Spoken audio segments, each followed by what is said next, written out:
The staff rota showing Lucy Letby ever present was a key piece of evidence for the prosecution, and it also strongly steered the police towards focusing entirely on Letby from the start. In this video, I will show you how this key piece of evidence is biased, was misrepresented, and even missed a 1 in 2 trillion anomaly that no one has even mentioned as suspicious. Now, finding this spreadsheet to put it through a statistical lens was tricky. Nothing on Google, and even ChatGPT, which is normally excellent, couldn't find it. Fortunately, part of my research into this case led to me watching 2 YouTube videos involving the police, and both flashed this rota up on screen. Here's the first blurry version from a Sky News video. Now, as usual, all my sources are linked in the notes to this video. Note that they've highlighted Lucy Letby's column, which obscures details of several other nurses. However, we can still see babies A to Q appear here as per the appeal verdict. We can sort of see the dates, and then Lucy Letby present at all 25 suspicious events. Here's a much clearer version from Cheshire Police's video on this case, or as they call it, Operation Hummingbird. Again, babies A to Q, but now we have 24 suspicious events, not 25. One of the 5 suspicious events around baby I is gone. Here's an AI lightened version of the same image. I can read this one easily, so I'll base my work on the clear version, which also has all the nurses. But first, let's just reconcile these 2 sources to the judge's sentencing remarks. So the dates pretty much align, but we can see how confusingly the judge uses different letters in his sentencing remarks to indicate the same babies. And there is one date which has moved from a 6 to a 9, probably a typo in the original police spreadsheet, which is somewhat concerning given how key it was. For sentencing, there's no mention of the events which were not proven in court, so we have some gaps. It's worth noting that if you watch Cheshire Police's video, it comes strongly across that this spreadsheet was a key turning point for them. They had heard suspicions, they didn't really know what to make of the reams of medical notes they'd received. They didn't have any hard evidence. However, once they saw the row of X's in the spreadsheet, it channeled all their efforts, and they had an enormous team working on this for years. All their efforts going into finding the missing evidence and proving that Lucy Letby was guilty, as the spreadsheet told them she was. There was too much at stake for the police at this point. Letby was doomed from the start. She didn't realise this, so kept innocently writing in her diary about her personal thoughts, which the police were only too grateful to pore over until they found something which sounded sufficiently incriminating to convince a jury. Needless to say, things would have turned out very differently if the police had been presented with a different spreadsheet that was explained fairly to them, or if it can be shown that this spreadsheet was biased information. Here's that spreadsheet picture, typed into another spreadsheet which I can analyse. Note that I've highlighted the twins in blue and the triplets in pink. I've not highlighted Letby, as she's pretty easy to spot. Just look for the column filled with ones.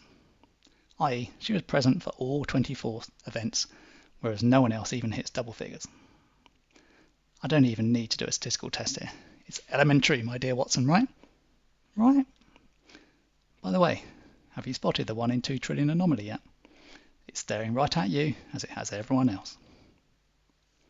Now, we always need to be aware of bias in drawing any statistical conclusions, as otherwise these conclusions will be biased too. So, is this exhibit 100% reliable? Well, no. As we saw, it doesn't fully reconcile to the sentencing remarks, so this is typed in data. Next, is it complete? Does it include all the people who could potentially access the unit? It's the nurses' rota, so no, it's not complete. Where are the doctors, support staff and others? Where are the public? Where are the CCTV records looking for known offenders in the hospital? Does it include all deaths and collapses in the neonatal unit over this period? No, it only includes those subjectively, retrospectively, and not anomalously assigned as suspicious by a medical expert. Even just considering nurses, does it include all potential attackers? No, it just groups people by the shift in which the incident was noticed or the death recorded. So if a baby dies at 12:01 and your shift starts at 12, then you're on the hook. But a nurse who looked after the baby for the 12 hours running up to the death is in the clear. Shouldn't it be the other way around? So, the key decision marker that shifted the investigation entirely towards Letby is looking a little shaky already. I could and probably will do a whole video about how you should objectively and fairly assess how suspicious the deaths relating to an individual nurse are, but for now just a few pointers. Firstly, this has been done entirely the wrong way around. You don't start from the results and then look for a hypothesis that fits. You start with a hypothesis. Lucy Letby's mortality experience is abnormal. Then you collect unbiased data for all nurses and compare their actual experience against expected, making sure that you adjust for exposure and risk in your expected experience. By which I mean if a nurse worked more days, more hours, then you would expect that they would see more deaths. We'll see just how comparable the 37 nurses in the spreadsheet are in a moment. Next, you would adjust your expected experience for the riskiness of the babies. Everyone knows that premature babies are at an enormously higher risk than full-term babies, so we need to adjust for that too. So, for nurses working with high-risk babies, you would expect that they would see more deaths. And lastly, you don't include or exclude anything based on subjective measures, and then you test the statistical likelihood of what you see. This is innocent babies being potentially slaughtered here, so you might bend your statistical thresholds to be really sure that nothing bad is happening. But you don't bias your data to guarantee a false positive, and then seek to backfind the evidence to suit. Let's try to forget about Letby for a moment and analyse the data we have for the other nurses on this rota. We've got 129 shifts against 24 events, so we see an average of 5 and a bit nurses on shift at any one time. Add on the missing count for Letby and it's 6 and a bit. So on average, each nurse has a chance of being present that is equal to 6 and a bit divided by the total number of nurses, which is 36, and this gives us 18%. This is 1 in 5.7, which is very close to the chance of rolling a 6 on a 6-sided die. It's easy at this point to say, there's no way you could roll a die 24 times and get a 6 each time. The chances are astronomical, which is correct, but as discussed above, this isn't an unbiased sample of Lucy Letby's work, so that conclusion isn't fair. But don't worry, we'll come back to this question shortly. Let's roll that die 24 times though for each non-Letby nurse and see what their expected presence at an event would be. So, we'd expect most nurses to be centred on being present 3 to 5 of those events, which is natural as we're multiplying 24 events by a close to 1 in 6 probability, i.e. 24 times a sixth equals 4. Let's add on the actual data for those 36 nurses. Quite different. And our hypothesis that all nurses work equally fails the chi-squared statistical test emphatically. I put some notes about how to calculate the chi-squared test, but it's not important how it works. So what's going on? The actual data is very lumpy and not in statistical terms at all normal. Is the actual data unrepresentative in some way? No, I don't think that's the case. I think the issue is with our hypothesis that all nurses work equal shift patterns. We know Lucy Letby was doing extra shifts and that the NHS uses agency workers, so let's try a new hypothesis of half the staff working full-time, a third working part-time, and a sixth being agency workers. Let's also assume that full-time staff work 30% more than normal, part-timers work 30% less, and agency staff work 60% less. Now part-time here would include joiners, transferees and leavers, as well as those working less than full-time. This gives us an expected like this, and this passes the chi-squared test comfortably when compared to actuals. Of course, it's not a perfect fit yet, but we wouldn't expect perfection with such a small sample. Now, it's not that important to get the exact percentages right, but it does demonstrate that we can't just assume all 36 nurses on the rota have an equal chance of being on shift when a suspicious event occurs. So a fairer sample group for Lucy Letby as someone working full-time would be the permanent staff only, i.e. someone who's expected to be present 30% more than normal. An alternative way to look into the share of agency and part-timers would be to look at the time between events they're associated with on the rota. Nurse 3 in this example first appears on the 9th of April 2016 and last appears on 24th of June 2016, so that's 76 days, where we've just taken the number of days between the first and last event they were associated with. Doing this for each nurse, sorting it and plotting, we get this exhibit. So the nurse with 76 days comes in number 14 on the x-axis and 76 on the y-axis. Looking at the data this way seems to split the data into 3 separate curves, each with about a third of the nurses in it. That's nurses with a gap of up to 100 days, nurses with a gap from 100 to 300 days, and those with a gap of more than 300 days. This, in a way, is another approximation for agency workers, part-timers and full-timers, 1/3 in each bucket. If we just take the full-timers using this approach, then we get a table like this. We have 10 nurses, 11 if we were to put Lucy Letby back in. Using this approach from before, then we find that there are 3.125 of them present at each suspicious event. Given they total 11, this means they're likely to be present 28% of the time an event occurs. To put it another way, they're working 28% of the time, which is 48 hours a week, 52 weeks a year. Adjusting for holidays and sickness, this would be more like 58 hours a week.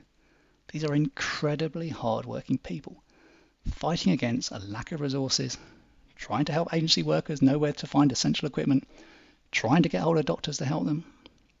Would it be any wonder should issues arise with terrible consequences despite their best efforts? So what's the chance that Lucy Letby was present for each of the 24 events, given the 28% probability for perms? Well, even with a 28% chance, it's incredibly unlikely that one nurse would be present for all 24 suspicious events. But let's think about this more. Do hospitals know when they have lots of high-risk babies and look to ensure that they have more experienced nurses available then? So we might see more permanents in the unit when deaths occur, as these are linked to risk too. And yes, we do. Perms are present 31% of the time when a baby dies in the police spreadsheet. So let's see if considering only suspicious deaths and the 31% chance will bring the likelihood into range. Well, a bit. The likelihood is now at least not astronomical, but we're still way outside of a probable outcome. There's one more thing to consider. What about the other deaths while Lucy Letby was employed? Thanks to Wally Arslan's Freedom of Information request, we know that there were 15 deaths in the period Lucy Letby was loose on the ward. That's May 15 to July 16. Let's bring those deaths in.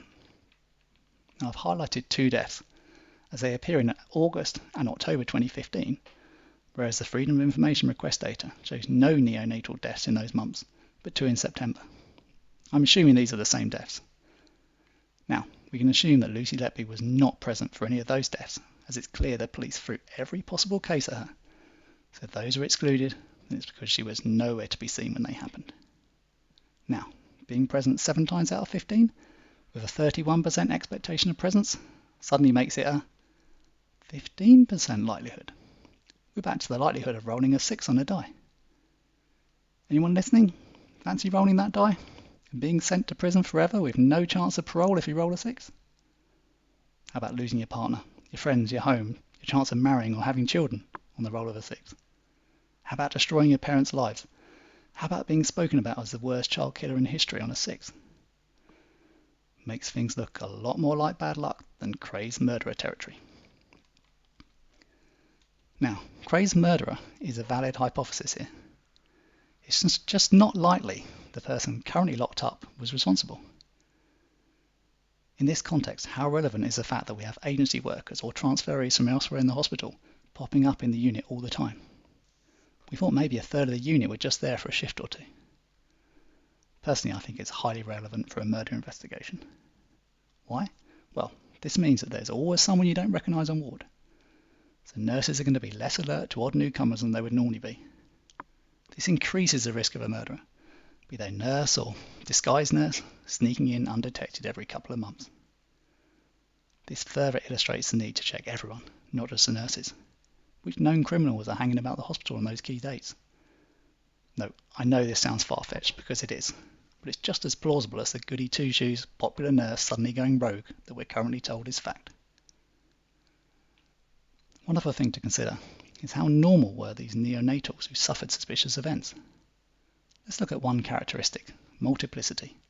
Were they twins or triplets or single babies? So, of the suspicious events, 8 involved single babies and 9 involved twins or triplets. How many would we normally expect of each multiplicity? Well, we've got the statistics, and this shows 97% of babies are singles, just 3% are twins, and only 1 in 1,500 are triplets. So how have we got this multitude of multiples? We would have expected 16.47 singles, just half a twin, and 100th of a triplet. Triplets are so rare. There are only 450 triplets born in the UK each year. So for Lucy Letby to encounter 3 of them is incredible. And the judge's sentencing remarks make it clear that these high-risk triplets were never meant to be born at this hospital. It's such an incredibly unlikely set of babies to care for. Run the maths to find the likelihood of this extreme, or more of a distribution based on randomly choosing 17 babies, is, you guessed it, 1 in 2 trillion. You guessed it, 1 in 2 trillion. That's right. If you predicted 2 1 in a million freak events happening in a row, you still would need to toss a coin to get to the same probability. We're talking me saying that I will win the lottery twice next year and it actually happening likely. The formula for those interested is in the notes to this video. The sentencing remarks talked about how Lucy Letby had targeted twins and triplets, and this is what first drew my attention to this case. I reflected that I didn't think I'd even met a triplet, and here was Lucy Letby treating 3 of them out of just 17 babies. There are just so few of these multiple births around that it's almost impossible to find yourself faced with such babies, even if you're intent on causing them harm. So what's the motive under this 1 in 2 trillion scenario? Lucy Letby was bullied at school by some terrible triplets? She spent a lifetime plotting revenge, working through medical school, going to uni near to a hospital that deals with high-risk patients, so more likely to come across twins and triplets.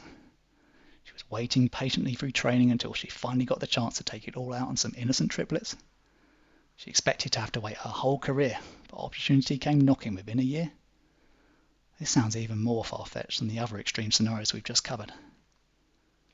Why has no one in the police, the prosecution, or the defence ever got suspicious about how unlikely the neonatals involved were? About how odd Lucy Letby's first year in the unit was? It was just a detail that everyone has ignored, but it's hugely key. So, where does this leave us? Well, we can strongly refute the piece of evidence which led to the whole police task force focusing solely on Lucy Letby. It was strongly biased in its conception, and presented in a way that would lead to misleading conclusions. Had it been presented and explained fairly, then we would have seen that Lucy Letby's presence was not out of line, and the police would have turned their evidence to finding the real killer. Of course, in my Lucy Letby Stats 101 video, link in the notes, I show with statistics you cannot even prove that the mortality experience at the Countess of Chester Hospital during 2015 and 2016 was out of the ordinary. So the police would not have found anyone to blame.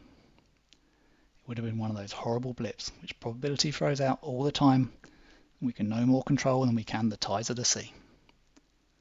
Or maybe they would have realised that expecting nurses to keep the ship afloat by working excessive hours was leading to a rise in mortality, or that cleanliness was not up to scratch, or there was a temporary infection crisis. Something useful at least to improve the lives of staff, neonatals and parents going forward. As it is, all we can conclusively say is that Lucy Letby has not been treated fairly. She must be retried. We can categorically say that the children involved in the suspicious deaths were an extremely unlikely collection of neonatals to be found in a unit. In my next video, we'll see why this extremely unlikely collection of neonatals would naturally lead to an extreme mortality risk, which is another thing that no one appears to have mentioned in this case. This has been a Justice by Numbers production. This is a new channel, so please like, subscribe, comment, recommend, anything to help support this channel and allow me to produce more videos to get to the truth of Lucy Letby's case. Thank you.